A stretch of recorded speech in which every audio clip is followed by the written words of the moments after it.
You know, in the future, I think emotional intelligence will be one of several abilities that we need.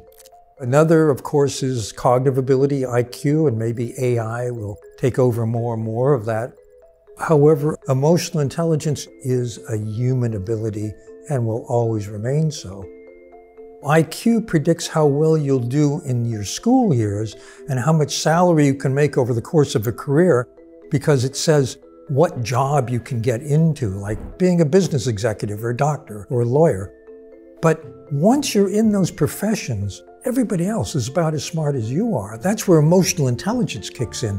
People who emerge as outstanding performers or the best leaders have high emotional intelligence, and their IQ is not that relevant at that point. I'm Daniel Goleman. I've written many books, mostly on emotional intelligence. That's really my favorite topic. The book, Emotional Intelligence, many years ago was an international bestseller. I've written now 5 books on the topic. My most recent is Optimal: How to Sustain Personal and Organizational Excellence Every Day.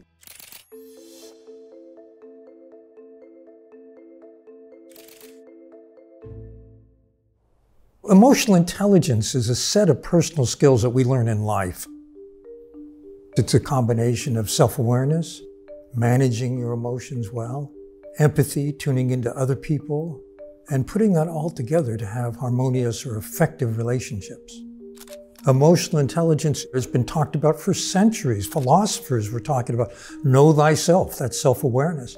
But when I wrote the Emotional Intelligence book in '95, it was the first time that for a popular audience, emotional intelligence had become well known. I was a science journalist at the New York Times back then, and I'd been covering a decade of research on the brain and emotion. And in doing so, I came across a very obscure article called Emotional Intelligence, and I loved the title.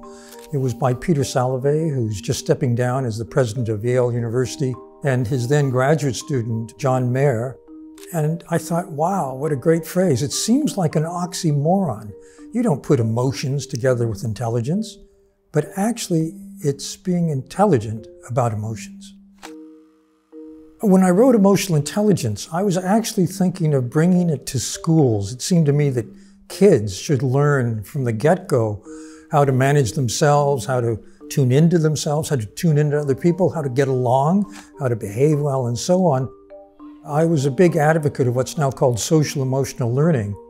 And from early on, my view of emotional intelligence hasn't really changed much, but I integrated it with findings from research on outstanding performers.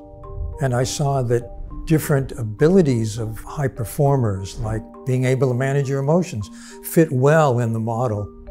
And now I talk about 4 domains of emotional intelligence, and then 12 particular competencies of people who are high in emotional intelligence. Self-awareness means you know what you're feeling, you know how it shapes your perceptions and your thoughts and your impulse to act. We find in our research that people low in self-awareness are unable to develop strengths very well in other parts of emotional intelligence. People who are high in self-awareness, however, are able to develop excellence across the board. Self-management means when you're upset, when you're angry, when you're anxious, can you manage your emotions? Can you keep them from disrupting your focus on what you have to do right now? We're having more instances of road rage, of shootings, of people blowing up at other people. There's a growing need for people in general to get better at this ability. The third part is social awareness, which in one sense means practicing empathy. You not only know how the person thinks and how they feel, you care about them. This is what you want in your parents. This is what you want in your spouse. This is what you want in your lover. This is what you want in your friends. And this is what you want in your teachers, doctors, leaders of any kind, people who have influence. The fourth part of emotional intelligence is relationship management. Can you handle conflicts well? Can you keep yourself calm and listen to the other person? Are you being an effective communicator? Full rapport means that you feel close, you feel you can work with this person, you can trust them. Unlike IQ, which barely budges over the course of our life, emotional intelligence can change. It's learned and learnable. And it's learned and learnable at any point in life. Emotional intelligence is not one thing. It's like going to a doctor for a physical. You get your lipids and your good cholesterol, bad cholesterol. You get 15 data points. Emotional intelligence is a set of abilities, and each of us has strengths and limitations across that spectrum. So if you want to improve your emotional intelligence, see where you need to improve first. One of the common colds of emotional intelligence is poor listening. You know, we think about what we want to say and we don't really listen to the other person, and we cut them off, we interrupt. Let's say you wanted to change that. This is a basic of empathy, listening well. So if you want to learn to be better at empathy, you might say, my habit, and I've done it thousands of times, is cutting people off and interrupting. I'm going to make the effort to do it differently. I'm going to listen to the person out, say what I think they mean, and then say what I think. That is a different behavioral sequence.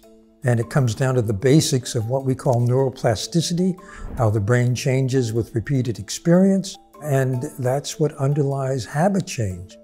It's a little like crossing your arms in a new way. Cross your arms in the old way, please. Now cross them with the other arm on top. That feels uncomfortable. That's what it's like to change a habit. So with listening, you have to first make an intentional effort. Might feel uncomfortable, but as you persist, it gets more and more comfortable until finally it's an automatic habit.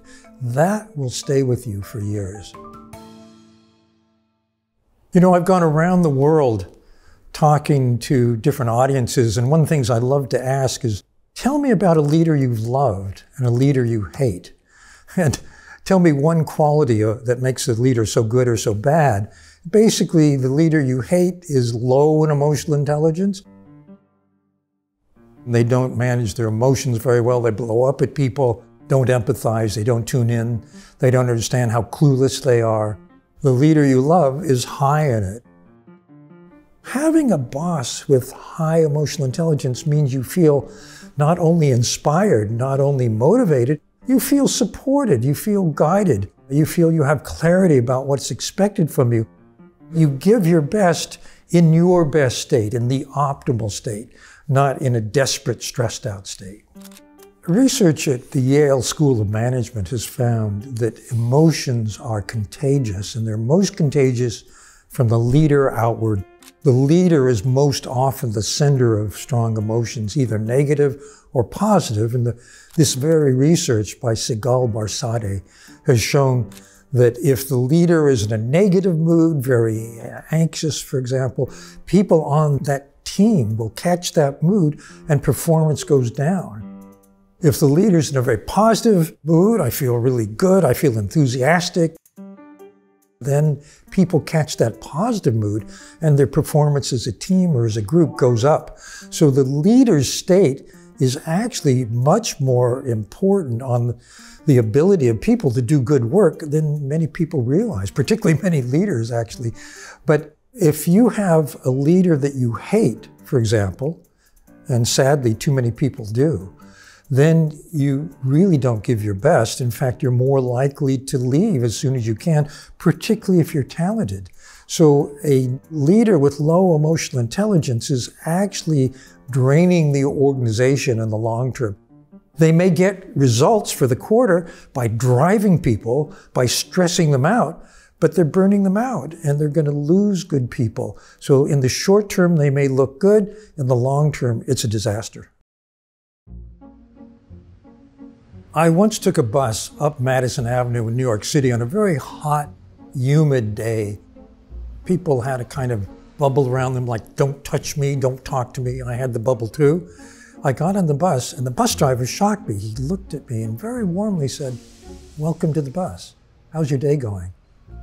And then I realized sitting on the bus, that he was carrying on a conversation with everyone on the bus. You're looking for suits, are you? Well, there's a great sale up here on the right at this department store.